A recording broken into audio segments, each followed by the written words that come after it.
जब यीशु यरूशलेम में फसह के समय पर्व में था, तो बहुतों ने उन चिन्हों को देखा जो यीशु ने दिखाए और विश्वास किया।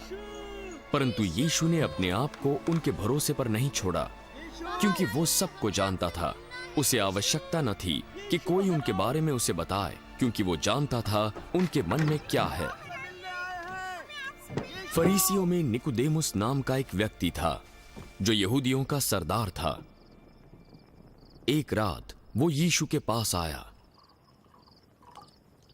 हे रब्बी, हम जानते हैं कि तू परमेश्वर की ओर से गुरु होकर आया है, क्योंकि कोई ऐसे चिन्ह नहीं दिखा था जब तक परमेश्वर उसके साथ ना हो। मैं तुझसे सच सच कहता हूं, जब तक कोई नए सिरे से न जन्मे, वो परमेश्वर का राज्य देख नहीं सकता। मनुष्य बूढ़ा होकर कैसे जन्म ले सकता है?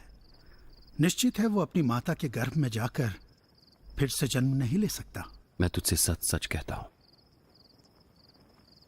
जब तक कोई पानी और आत्मा से जन्म नहीं लेता, वो परमेश्वर के राज्य में प्रवेश नहीं कर सकता। क्योंकि जो शरीर से जन्मा है वो शरीर है, और जो आत्मा से जन्मा है वो आत्मा है।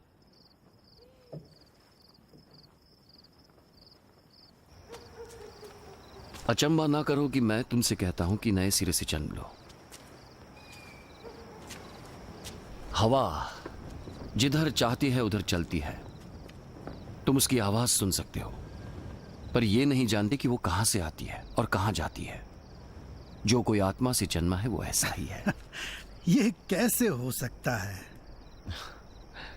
तो इज़राइल का गुरु होकर भी इन बातों को नहीं समझ सकता? मैं तुझसे सच सच कहता हूं कि हम जो जानते हैं वही कहते हैं, और जिसे हमने देखा है उसकी गवाही देते हैं, और तुम मेरी गवाही ग्रहण नहीं करते। जब मैंने तुमसे पृथ्वी की बातें कही और तुम विश्वास नहीं करते, तो फिर तुम मेरा विश्वास कैसे करोगे जब मैं स्वर्ग की बातें बताऊंगा? कोई स्वर्ग पर नहीं चढ़ा, केवल वही जो स्वर्ग से उतरा, जो मनुष्य का पुत्र है।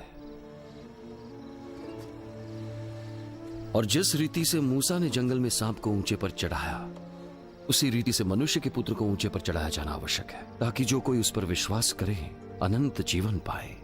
क्योंकि परमेश्वर ने जगत से ऐसा प्रेम रखा कि उसने अपना इकलौता पुत्र दे दिया, ताकि जो कोई उस पर विश्वास करे वो नष्ट ना हो, परंतु अनंत जीवन पाए। परमेश्वर ने अपने पुत्र को जगत में इसलिए नहीं भेजा कि जगत पर दंड की आज्ञा दे, परंतु इसलिए कि जगत उसके द्वारा उद्धार पाए। जो उस पर विश्वास करता है उस पर दंड की आज्ञा नहीं होती, परंतु जो उस पर विश्वास नहीं करता वो दोषी ठहर चुका, इसीलिए कि उसने परमेश्वर के इकलौते पुत्र के नाम पर विश्वास नहीं किया। और दंड की आज्ञा का कारण ये है कि ज्योति जगत में आई है, और मनुष्यों ने अंधकार को ज्योति से अधिक प्रिय जाना, क्योंकि उनके काम बुरे थे। क्योंकि जो कोई बुराई है वो ज्योति से बैर रखता है और ज्योति के निकट नहीं आता, ऐसा न हो कि उसके कामों पर दोष लगाया जाए। परंतु जो सत्य पर चलता है वो ज्योति के निकट आता है, ताकि उसके काम प्रकट हों कि वो परमेश्वर की ओर से किए गए हैं।